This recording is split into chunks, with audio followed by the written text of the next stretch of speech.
Is my voice clear to everyone?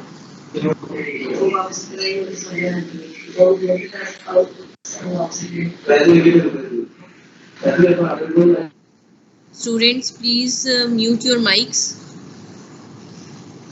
Are you people getting my voice? Yes, ma'am. Yes, ma'am.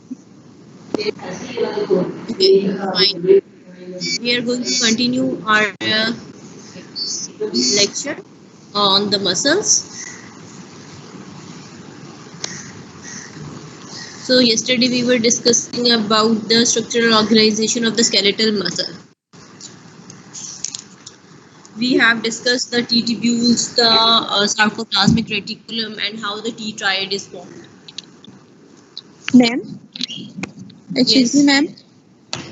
Ma'am sarcoplasmic reticulum की T tubule और longitudinal tubules में difference क्या है? बेटा longitudinal tubules कहाँ पे लिखे हुए हैं, कहाँ पढ़े आपने? मैम सिस्टर्नी के साथ उन्होंने लिखा हुआ था कि इट फॉर्म नेटवर्क सिस्टर्नी और लॉन्गिट्यूडिनल ट्यूब्यूल्स. फिर they are the same. I have not read this term. Slides में नहीं आएगा, हालांकि सॉल्व करके आना चाहिए.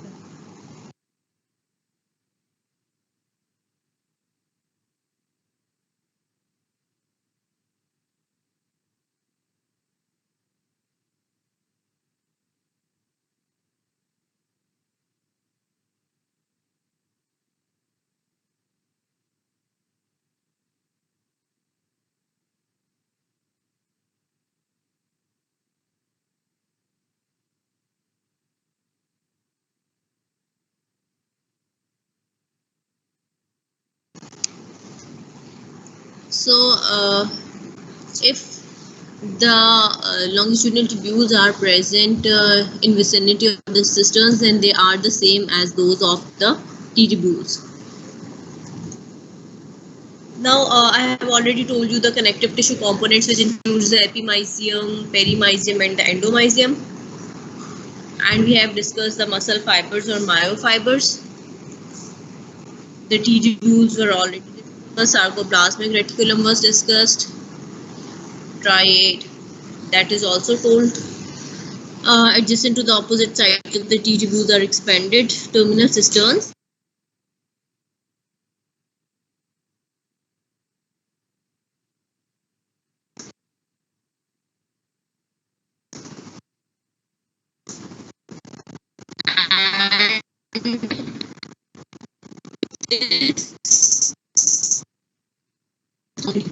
Fiber, that is a muscle cell, is composed of many myofibrils, and each myofibril is composed of many myofilaments. These myofilaments are either the thick filaments and the thin filaments, or the thin filaments. And these thick and thin filaments are actually composed of the proteins.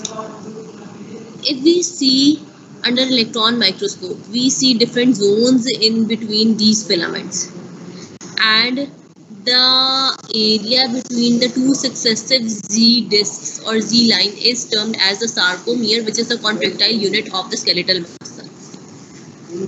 Here you see that in this magnified picture, you see that there is a yellow colored dark band, and this one is the light band.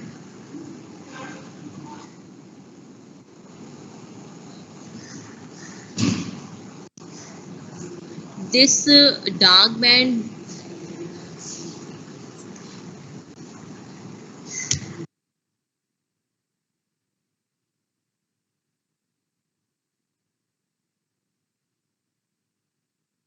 Ma'am आपका mic mute है.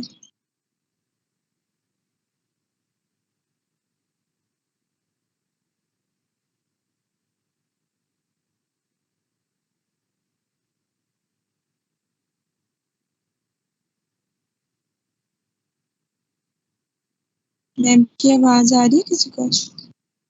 नहीं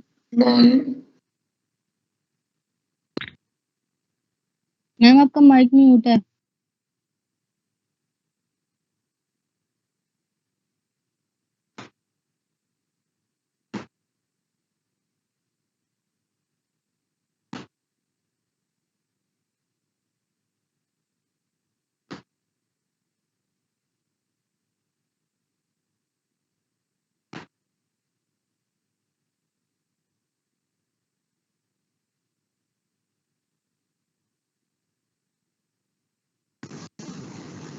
So the structure of the thick and thin filaments. Here we see that we have the thick filament, which are colored yellow, and we have thin filaments which are colored red along with some blue line in them. So this thick filament is composed of the myosin protein, myosin 2, and the thin filaments are composed of the proteins actin. There are some other proteins which are related to these filaments as well. If we focus on the ultrastructural features of these filaments. Now this is the thin filament. Thin filament is composed of the filamentous actin protein. The single one is globular actin, and we have already studied that when globular actin combine, they form the filamentous actin, F-actin. The single one is G-actin, that is globular actin. When these G-actin join and they form a polymer, they form actually a filament. We call it as the F-actin. Okay. Then these F-actin intertwine around one another in a helical pattern, and they have an attached tropomyosin thread on them. This green color structure is the tropomyosin thread that is also double thread intertwined around itself, and this is attached to the F-actin at the special binding sites. The point where the F-actin is attached to the tropomyosin is also giving attachment to another protein, that is troponin. This troponin protein is actually present in the form of a complex of 3 proteins. It has 3 sites or 3 protein subunits. One is the troponin I, one is the troponin C, and other is the troponin T. Troponin, 3 globular subunits of troponin are having different functions. Like the troponin T subunits bind with the tropomyosin. This one is the troponin T.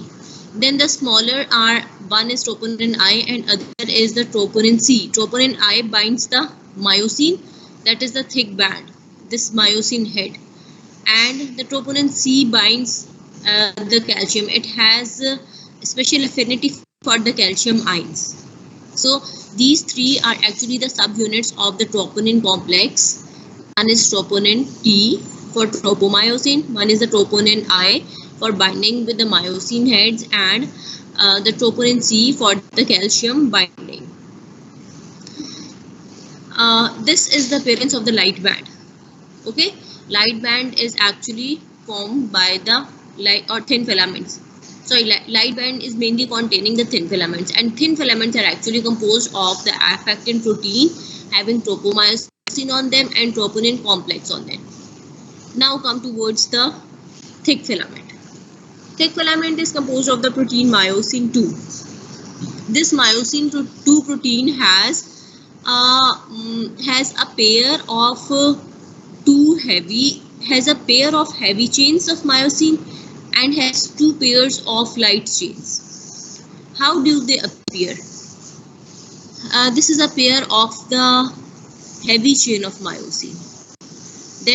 This pair actually exists as the intermingling structure, thread-like structure having a long tail, and each myosin chain has its own head, a globular head. So this is the globular head and this is the chain. The pair usually exists as intermingling with one another having 2 heads. So this head actually has the site for affinity with the troponin complex, troponin I. And this is one pair of heavy chain and the light chains. The light chains of the myosin exist as a pair near the globular heads. Globular head के पास जो है ना हमें एक pair नजर आता है